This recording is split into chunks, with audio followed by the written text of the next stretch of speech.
when I was 27. And when I sold my shares in that first business, I was helping a friend build his software business. And when we started working together, he had 10 clients. I got him to about 100 clients. I was just working a couple days a week. And finally I said to him, look, I got to go. I got to go back. I got to get a real job, a real paycheck. And he said, no, you have to start another business. And I said, what are you talking about? And he said, well, you have to teach people what you know about selling on the phone.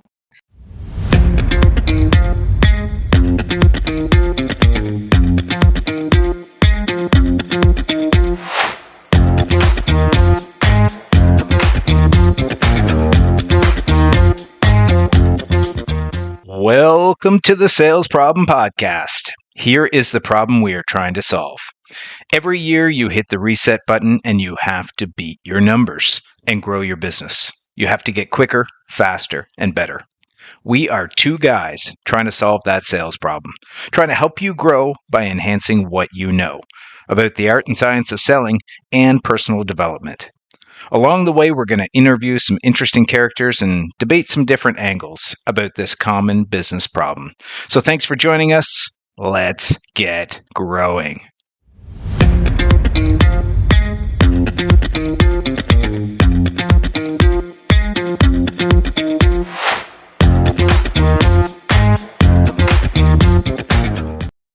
Welcome back, listeners, to the Sales Problem Podcast. It's season 2, and this is episode 4. I'm your host, Daniel Burns, and joining me is my always reachable, resourceful, and relatable co-host, Steve Comerford. Steve, how you doing, and what's in your cup today? I thought you were going to add rock star to the end of that, Dan. That would have been a nice fourth I could. You could. Hey, nice to be with you again, Dan. And I have my favorite cup of coffee here. I changed it up a little bit. I went with the 49th parallel, but get this, I'm already full of caffeine for the day, so I went the decaf route. Ooh, so get up with good call. So later in the day, thought I'd have a little decaf, but it's a sugarcane, cashew, and nutmeg. Do you like that? Ooh, it's pretty sharp. It's pretty tasty, and keeps me moving through the day. Nice. Beans out of 5 beans. I give it like a 4.3. 4.3. Who knows what this rating system's all about anyway? How about you? What little cup of joe do you got going on today? Yeah, I kept it local again today, Steve. So I went with Just Us Coffee. And this one is called Jungle. So I love a dark roast, but this has dark fruit and toffee. So it's got a really nice taste, and it's from Wolfville, Nova Scotia. I love Wolfville. So small batch coffee. So I'll put the link in the show notes, and I'm giving it a 4 out of 5. I like a dark brew, and I'm really getting that the dark fruits coming through. So it's really nice. I have a sense you picked that too. We've got you got a fellow East Coaster on the podcast today, so you're really keeping it close to home. That's right, Steve. Let's get after this because I'm excited about our guest today. Hold the phone, listeners. Today we have the phone lady, Mary Jane Copps. And I can't tell you how excited I am to have her on for this episode because I believe this is a missing piece of the puzzle that so many salespeople have trouble leveraging. We know in sales when we pick up our phone, we can book meetings. When we answer it, sometimes we get hot leads.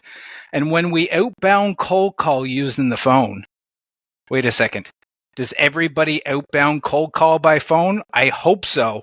Because it's called dialing for dollars, and it is a tool that's going to generate cash into your business if you do it. But I've seen so many salespeople just drive around all day long wanting to see people face to face. I can hear them now saying, but Dan, I'm so much better when I sell face to face. Well, we're going to solve all that today, and we have the expert with us who's going to help. So let me tell you a little bit about Mary Jane Copps. She has worked with over 700 clients. She has trained, get this, over 15,000 individuals. She's the author of The Phone Book, and she's been featured on Fox News, Bloomberg, The Wall Street Journal, BBC, CBC, and now, of course, the very best, the Sales Problem Podcast, the self-proclaimed #1 podcast for all salespeople. Steve, our guests are getting better and better and better. Mary Jane Copps, welcome to the Sales Problem Podcast. Tell our listeners how you're feeling and how did you become the phone lady? Feeling great. Thanks, Daniel. Thanks, Steve, for having me here. Look at all the publicity I had to get to finally attract your attention. This is fantastic. We love having you here. It was an accident. I like to say that I did this on a dare. So I've been an entrepreneur since 1987. When I was 27. And when I sold my shares in that first business, I was helping a friend build his software business. And when we started working together, he had 10 clients. I got him to about 100 clients. I was just working a couple days a week. And finally I said to him, look, I got to go. I got to go back. I got to get a real job, a real paycheck. And he said, no, you have to start another business. And I said, what are you talking about? And he said, well, you have to teach people what you know about selling on the phone. And I said, I don't think that's a business. I think that's just common sense. And he said, no, it's a business. He said, stay here with me, keep the office you have. We'll just give it a try. We'll run it through my company. Like, don't worry about a website or anything. Just give it a try. So I printed off 10 brochures on a dot matrix printer. Oh. Put them in the mail and had 3 jobs right away. And that'll be 18 years ago, January. Wow, that's an amazing story. So everything grew from there. So there's obviously a huge demand you're finding for phone training. It's amazing to me. I mean, there's been several points where I thought, maybe I'm obsolete, right? So when email started to become super popular, and then when texting started to come in as well, I thought, maybe that phone is going to be obsolete. And then during COVID, we all moved to a Zoom or a Teams, and I thought, maybe that phone. But right now, I am busier than ever before, which is amazing. That is amazing. I'm just curious how you did, work 2 days and you grew from 10 to 100 accounts. That was some pretty impressive. But to start off the podcast, Mary Jane, just like to offer up like a drop the mic advice, like a top tip that you would share, considering your success over the last number of years. If somebody that is listening today and you want to share something that is just a gold nugget that would get them started in the right direction when it comes to phone sales and using the phone more effectively, what would you have there? Such a tough question. I've gone back and forth about this because I would like it to be the best one, but I really have trouble deciding. I think in the marketplace that we're in, what I want to say is that the most important thing we can do is inspire a conversation with our prospects. I was recently doing a training series with a group of advisors. And in the end, what I said to them is, you don't book the meeting. The prospect books the meeting. If you don't reveal to them why they need to book the meeting, they're not going to book it. Like, it has to be, when we're talking to our prospects, we have to inspire a conversation that helps them understand their reason for saying yes to meet with me or you. or Stevie, right, Dan? Like, they're the ones that go, yeah, this is a fit. So we have to really work on our conversation skills when we're in sales so that we can make those great conversations happen. Oh, I love that. Because I've always been used to, coming into a conversation with understanding what's in it for me, meaning the prospect. You need to answer that question, but you turn it a little bit differently in terms of inspiring them or having a better conversation. Is that what I'm getting from you? Yeah, absolutely. I mean, I can know why you should work with the phone lady.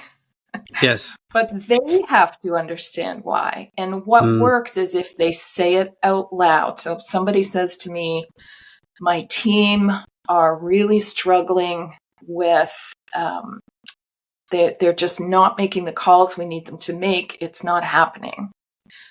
Once they say that, then I've made a sale. But if they never say it out loud, that means they're not necessarily recognizing the value of working with me. If they say it out loud, they can't take it back. Well, I really like what you said, and I agree about inspiring conversation. And when it comes to email and text, it's not necessarily a conversation. You're not speaking any words. Those words can be taken so many different ways. There's no tone. All those things are missing. But I think we kind of alluded to it earlier. There are so many new ways of communicating. Text and email, just to name a couple, but you've got social media. You could send people, a DM. You've got Loom for, video messaging. We've got Zoom calls. So I'm curious, have you looked at ever incorporating those as part of your business, or you've stayed true to the phone because it's the best in terms of creating sales results? Help our listeners understand what it is about the phone versus some of those other technologies that might get them a little further ahead. Sure. Well, I think Zoom and the phone are almost the same for me now. But about 5 to 8 years ago, I'm not sure when, I started using several mediums to reach people. So the actual cold call where I only leave you a voicemail, very difficult to get a hold of someone if you're only doing that one thing, because we actually don't know anymore who's actually checking voicemail. Used to be we all did, but not necessarily anymore, right? And we don't even know anymore who's checking email regularly. One of the things that the pandemic did was those people who are working in a hybrid environment, whether they're at the office or at home, they have their inter-office chat open all day long. And they're checking that way more than they're checking their email. So to reach somebody and book a conversation, I will leave you a voicemail because the sound of my voice builds trust. Words on a screen don't go towards building trust, but the sound of your voice, your enthusiasm, your interest, your professionalism, that can all come across in a voicemail. In the voicemail, you say, and I'm also going to send you an email in case that's easier for you. And in that email, you include a link to your calendar so they can book the conversation at a time that works best for them, right? And then for me, because my work is all business to business, I'll connect with them on LinkedIn as well. If we have contacts in common, that's also going to build trust and credibility right away. I really like that idea of building trust, and you're right. There is something that comes through in your voice and in your tone and creating warmth that you can't do in a text or an email. But I also love that you're combining, different mediums to really maximize the touch points and show up on the radar where people are checking. Yeah, I mean, you're definitely not a scammer if you're doing that in a professional way, right? And you're saying, I know what I'm doing has value, so I'm going to keep this up and make sure I get your attention. Do you also, in that message to your potential, your prospect, how do you like name dropping? I know you said you know a couple of people, but do you name drop as well, like clients that you've worked with? Is that a good tactic? I don't usually do that in a voicemail. So the function of voicemail today, if you're calling someone you've never spoken to before, is to work with the power of human curiosity. So I'm not going to phone you, Steve, and say, hi, it's Mary Jane Cops calling from the phone lady. I understand you have a team of people there that are making outbound calls. I don't say any of that. I simply say, hi, Steve, it's Mary Jane Cops calling from the phone lady, and I have a quick question for you. I'm available till 3 p.m. today. This is the number you can reach me at. If we don't connect by 3 p.m., that's fine. I'm going to follow up with you again on Friday. And in the meantime, in case it's easier for you, I'm going to send you an email. So look for me in your inbox. I love that. I like the aspect of having thanks, you might not get back to me, but I'll call you back on Friday. So you've already dropped that seed that you expect my call. I love that piece. Yeah. Yeah. I've done a lot of phone calling and prospecting in the past. So just a short story. I don't know. I'll weave this in here, Dan, but I was leaving a voicemail. I like the 1-2 punch, right? To your point, the voicemail plus the email, and tying in some relevant information. But for the darndest reason, I could not nail my voicemail. I just kept stumbling through it. It took me 10 attempts. 10 attempts. And then I was like, all right, that's enough. And I hung up the phone. It was like, whew, I was exhausted after that. I don't know if I got anywhere with the prospect, but I just love that story. 10 attempts. But I'll shift gears for a second and talk about your book. Dan had mentioned the phone book, and congratulations on that.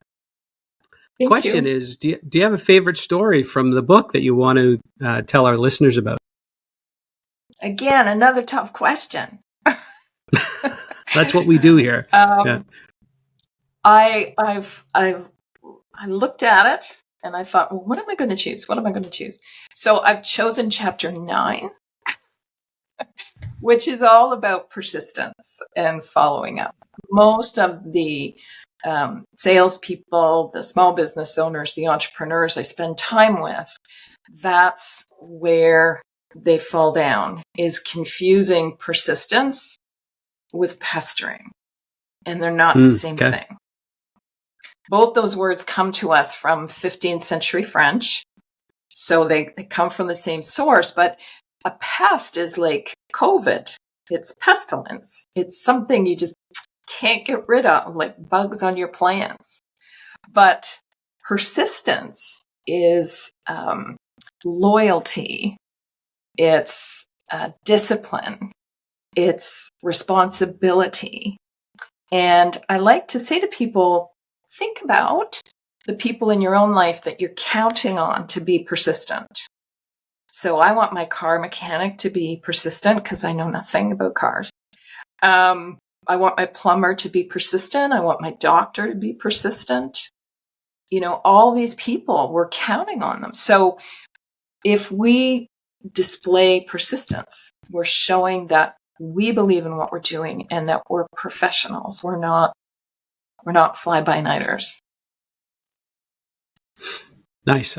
Maybe I was persistent with my phone calls, but I would say though that it has to get back to the value piece. There needs to be something back for that client to say, yes, I need to book that meeting with you. Right. That's the difference. Well, I think, if I'm prospecting, I'm working on that, strictly on that curiosity piece. I mean, obviously they can go to my website at any time, but what happens for most of my clients is they'll see a 25 to 35% increase in returned calls. And this is valuable because when someone calls us back, they're choosing the time, so they are less defensive right away. Yeah. And they know they have time for a conversation. So that notion of saying, Daniel, I have a quick question for you. For some people, they're like, well, who's Mary Jane and what's that quick question? Gosh, it's driving me crazy. I have to phone her back. I have to find out what the quick question is. And you need a quick question. As I say to people, I'm not making this up. You need to have a quick question. So, it's all part of... Be prepared for the callback. Yeah, exactly. Yeah. I love that you pointed out the persistence versus pestering. And I was always taught that being pleasantly persistent is an important part of sales. When you genuinely have their best interest, you really have something that you think fits, then it just shows it's worth following up. It's worth, calling back because it's something that's going to benefit them. That's right. And I think that, one of the things I learned in my very early days is there's very few absolute no's if you're calling your target market. There's a lot of not right nows. Yep. Or we've gotten distracted with another project. And if you just disappear, we just leave money on the table when we do that, always. Yeah. So, Mary Jane, I'm dying to ask you this because I have managed sales teams where I believe the phone is the way to get people's attention, whether it's to help book an event or, to sell product. But when asking the sales team to dedicate some time to picking up the phone and calling, you see fear in people's eyes right away. And there's this resistance like, don't make me do that. Don't make me do that, even though after they've gotten into it, they've got over that initial hump, they're starting to make sales, they're reaching people, the momentum starts, it's a great thing, but every time there's this fear, there's a resistance. Can you comment on that? Something you see a lot? Well, I actually think that's why I'm so busy, is that fear, that anxiety is growing substantially. Because there are a lot of individuals now starting their careers, but they never lived in a house with a house phone. Mm-hmm. They've always owned a cell phone. So they've always been able to text. And they don't have some of the basic skills that, I learned as a very young person. So also, I've worked with lots of salespeople on small teams, and they despise being the only one in the office that's talking on the phone. Like their vision is everybody's listening to every word I say. True. There's so many reasons people are afraid. They're afraid of that initial defensiveness. If they're prospecting, you will always hear that. If somebody answers a call they're not expecting. Yeah. One of the biggest fears is, what if they ask me something I don't know? Mm-hmm. How do I end a call? I get that question a lot. Okay. How do I make the calls effective and efficient? Okay. I need to prepare. So the thing about any text communication, email, text, any of those things, is that we get to edit it. Right now, yes. We're more or less riffing, right? We're just feeding off each other. So this is very much improvisational, and that's terrifying if you haven't practiced it. That makes so much sense. Yeah, I like to say that talking on the phone is a lot like public speaking, and you know what Seinfeld says about public speaking, that people would rather be dead than give a speech. So I think for some people, the phone is that scary. I've seen it. And if I can add, Dan, I've seen it work really well when you have a buddy.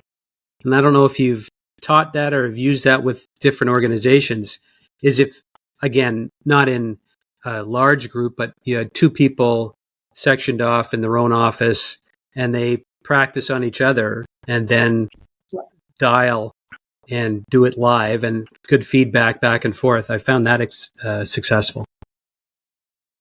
Absolutely. And I do some training of sales leaders and sales managers. And that's one of the things I say. Like, if you've got someone on your team that's new to making outbound calls, or is, you've got call reluctance going on, any of those things, pair people up and let them help each other out and motivate each other. It's a great thing to do. When I said earlier, dialing for dollars, what I pictured was a volume of calls, which, in my sales career, I've sat down and just picked up the phone and dialed many, many numbers. And it was a volume game that you make X amount of calls and you're going to, create X amount of leads.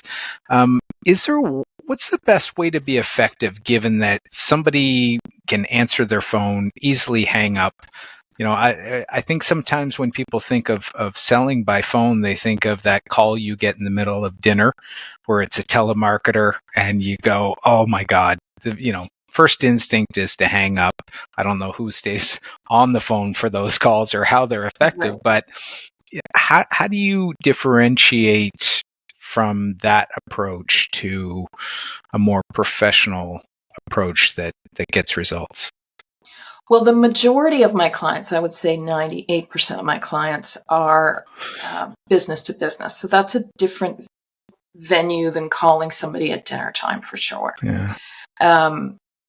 One of the things that's important to know is that actually streaming has had a big impact on phone communication. Oh. So the fact that all of us here and everyone listening, we have complete control of our time, or at least we feel we do, because streaming allows us to watch any program, any television, any movie, listen to any piece of music on our schedule. We don't have to be somewhere at 8:00 when, West Wing starts or whatever. So what that has given us is this illusion that we are fully in charge of our time. And that means that we are not picking up the phone, or very few people pick up the phone. If it's a number they don't recognize, they're just not going to pick it up. Yeah. So that's why you have to do that multi-layer approach. And it does mean, Daniel, that, I, like you, I started selling in 1987, so I've done lots of dialing for dollars. But today, because I have to do that multi-layer approach, and some of my clients do voicemail, email, and text, you're making a lot less calls per hour, but you're reaching people. So it's not a volume game anymore. It's a quality game, very much a quality game. Okay. I'm super curious too about, scripts. Okay. People who call and they follow a call script, and I've certainly answered quite a few of those and thought, does this really work? I mean, it seems so canned. There's no questions. They seem to just steamroll into your life, and there's this, very obvious sales script. And I'm wondering, did those things actually convert to sales, or, where you said before, inspiring conversations are really kind of what break through via the phone? Is there any scripting that you've seen work? Well, when I'm training someone new, scripting is a big part of what we do. Because you are about to do something you've never done before. Or if I'm working with a company and they're about to introduce a new product, we do have to do some scripting. Okay. But usually your first round of calls, you're going to have to revise that script many, many times, because what we put on paper and what happens here are very different things. And that, again, that's hard on people. But one of the things I do here in my office is I answer every call. So I've had some scripted sales calls recently, and they're very good. They can be very good. Yeah. But they're not connected to me. So I'm not sure who the consumer is that is interested in a product that there's no way that script connects. with me. It's a great script and they're delivering it with enthusiasm. They got it down. But I know they don't care about me at all. So why would I proceed? Right? Yeah. Well, I'm curious too. So you talk about business to business selling, and those are the people that you work with. Yep. Monday to Friday, is there a part of the day, morning, afternoon? Is it Tuesday or Thursday? Is there a particular good time to the week? No. Okay. And the reason is that we just don't know how people are working anymore. And we haven't for a while, really, but especially since COVID, right? We just don't know. People are, and good for us, we're adapting our days to what's best in our world in many cases. So just pick up the phone, keep calling. I mean, early in my career, in building that first business, I remember making a sale on Christmas Eve. So I really don't pay attention to like the long weekends or anything like that. If you've got a great message, just make sure you get in touch with people. I always used to love Friday afternoons before a long weekend because you knew the people were in the office just kind of wrapping things up. So you knew you'd, in all likelihood, get a hold of that person. Higher success rate The week that way. before Christmas is a great time to make calls because people aren't traveling anymore and they're not in meetings. They're actually in their office trying to recover from the year. So I have a question here, and Dan had written this question to ask you about, leaving a great voicemail. But it sounds like you have that. I love I have a quick question for you. So I'm gonna flip Dan's question upside down because Dan always likes failure stories or complete disasters. I'd love train wrecks. So I'd love to get a not so great story and of a time in your phone your phone experience and what you learned from it, where it what happened. Okay. Sorry to throw this left curve at you. No, it's good. It's good. See, we're riffing. This is conversation. This is good. Well, I think the story that I'll share is when I started that first business, my background was journalism. So I'd been a real estate journalist for the Globe and Mail and several magazines in Canada and the US. And so I understood how to create a conversation on the phone, but I'd never sold anything. So I start this North American marketing company out of my living room with a business partner. I'm in my late 20s, and we're never more confident than in our late 20s. Yeah, you know everything. Yeah. We knew. I knew everything. So I actually put a mortgage on my house to start that business. And then it turned out that selling wasn't at all what I thought it was.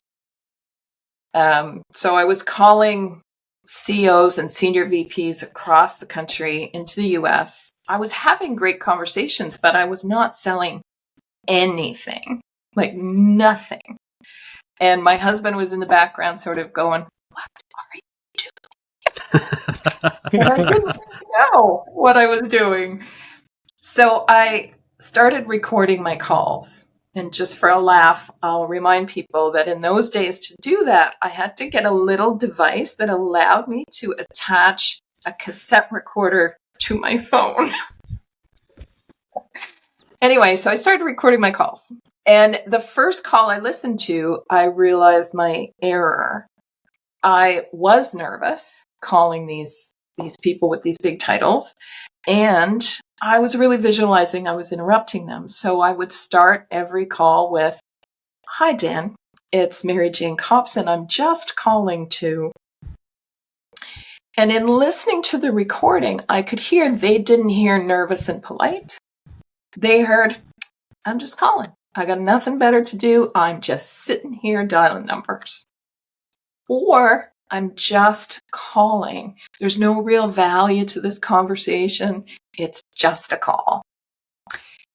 And it took me a long time to get that word out of my vocabulary altogether. I call that a vocal tick, and we all have vocal ticks. But any call I didn't use it, I made a sale. And that's why I'm the phone lady in reality, because since that moment, which was probably 1988, I've been studying phone communication, and clients still hire me to listen to their team's phone calls. And that's what I'm listening for. Where are these places that we don't sound confident? Where are these places that we're not presenting our product or service in its best light because we're using what I call iffy language? I am so glad I asked that question. I really am, because one, you brought up the case of having wonderful conversations but never getting to the point. That just kills me sometimes when I'm in a meeting, or I'm guilty of it too, right? You're just having a nice conversation, but okay, so why are we here again? I just checking in. But then, I think with the to your point around the voicemail and being very, is a matter of, here's the reason I'm calling, or this is the purpose for my call? Is that just getting straight to the point? Yes. Some research that popped up in front of me quite a few years ago is this idea of decision fatigue, where because of technology, we're all making about 35,000 decisions a day each. And while I didn't believe it, I ended up proving it to myself by trying to count my decisions one day. But the idea is, when we're calling people, we have to make it really straightforward. We have to tell people exactly why we're calling. We have to respect their time right from the beginning, or they're not going to listen to us, right? If you waste my time, I'm moving on. I've got a lot to do. But also this idea of helping people make decisions, whether that decision is, it doesn't sound like I'm a good fit for training your team on this, or if the decision is, the next best decision is for me to prepare a proposal for you. Right? We all need help making decisions these days. Yeah. Can I jump in, Steve? Yeah. Go ahead, Dan. Yeah, I want to stay on this because I think for our listeners, this is a really key point. Mm-hmm. I love vocal tics because I hear them all the time. And as you were talking, a few came into my head. I love that you said I'm just calling. I also hear sometimes, sorry to bother you, but, or, I'll be quick. Yeah. I just need a minute.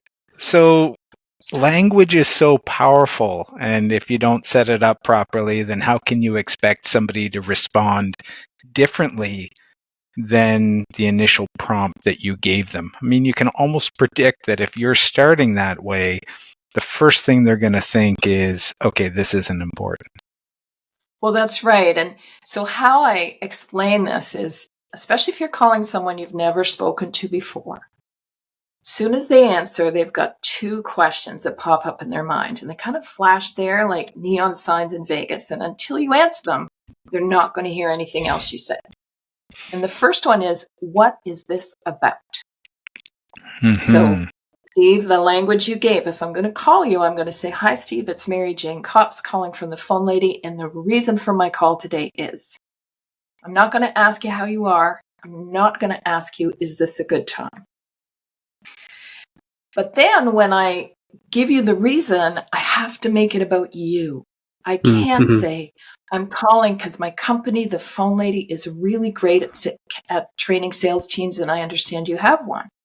No. Because that's about me. I need it to be about you. So I need to indicate I've done my research. I know what your company does. And then say, and I believe there's value. And then I ask my quick question, which if I'm doing this on behalf of the phone lady, my question is, how do you make decisions about the trainers that work with your team? Because at this point, I can't sell you. I'm never going to sell you in one call. Who sells something in one call anymore? Yeah. So, yeah. Gives them, well, you just made me pause and think. So I guess that kind of makes the person think and have to respond, right? It's not something canned that they can come back with. Love it. Yeah, and it's open-ended. Yeah. Right? The one other question I have for you, we didn't write this out, but is the typical gatekeeper, right? So you're calling the CFO or the COO or the CEO, if you want to go to that level, and you reach the executive assistant. How do you what's your, I don't know, best tip for getting past that gatekeeper? Don't try to get past them. That's my tip. Get them to help you. Get them to help you. So again, this comes from my journalism background. And, when you're on deadline, you're trying to get an interview with somebody, those individuals that are executive assistants can be really helpful in making that happen. And it's the same when you're trying to reach a CEO, a CFO. They're busy. And who runs their calendar anyway?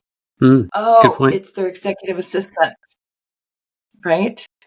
So you do have to, I might say, executive assistant, it's Mary Jane Kopp's calling. I have a quick question for the CEO. And my guess is that a 10-minute conversation is what's needed. But what do you suggest? And then I do exactly what they tell me. And I say to them, and should I copy you on my email? I should. Okay, great. Because they're in charge of the calendar. Gold, Dan, gold. I love it. I always, in my history, always wanted to make sure that I gave the respect or gave the appreciation to the people at the front desk, because you never know where they are in the decision-making process, because they could influence how things could turn for you. And they actually might sign for something. And I've learned that lesson the hard way. Yeah. Well, then, can I add something there? Oh, okay. One of the other things you can do, let's say you're calling and you're not entirely sure who your contact should be, who you should really have this conversation with. Good point. Instead of asking the person at the front desk, who may or may not know everyone in a large company, go for the executive assistant of the CEO. So the person at the front desk views the executive assistant of the CEO as an equal. So normally they will put you through without asking that question, well, can I tell her who's calling or whatever, right? And then when you reach them, you simply say, I'm wondering if you can help me. Now, most people love to help, so that's a magic word. I'm wondering if you can help me. I'm looking to find out who your senior sales manager is for your outbound calling team. Who should I contact there? Oh, well, contact so-and-so. And then when I contact so-and-so, I say, I've been directed to you by the CEO's office. They call me right back. Magic. This, Daniel, this has been a very good podcast. I love this interview and the questions. Mary Jane, you've been fantastic. I can't say enough, but for the people that are listening, are there ways that they can learn more about you, either your book or ways to reach you, things that they can learn? Sure. I mean, the website's easy to find, right? thephonelady.com.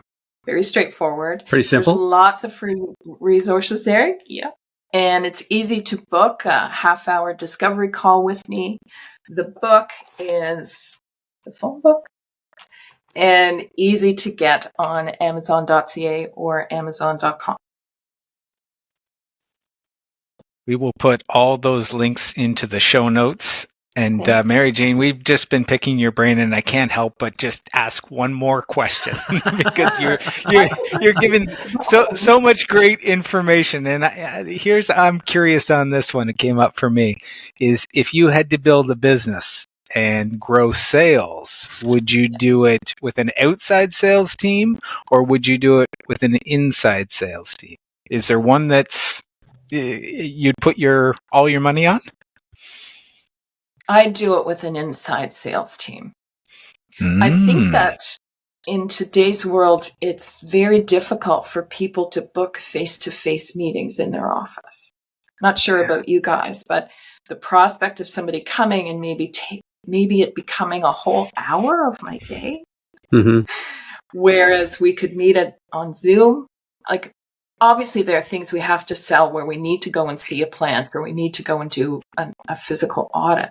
But that initial building of trust and relationship, that's an inside sales team. Yeah. That's a great insight because you can really reach so much quicker and such a broad range of people via phone and Zoom. And I've seen inside sales be just as successful, if not more successful than outside sales. Yeah. So yeah, I think you're right. Yeah. Get it started that way for sure. Well, Mary Jane, thank you so much for coming on the Sales Problem Podcast. You certainly communicated brilliantly on the topic of phone sales for us, and you have helped our listeners solve the sales problem. You have given our listeners some knowledge that they need to thrive and succeed. You have helped them grow by enhancing what they know. So listeners, thanks for hanging in and listening to another conversation with us. We love you. We appreciate you. And if you know somebody who hesitates to pick up the phone, please send them this episode. Share with everybody within your network. We'll see you next episode. Until then, keep building the best version of you.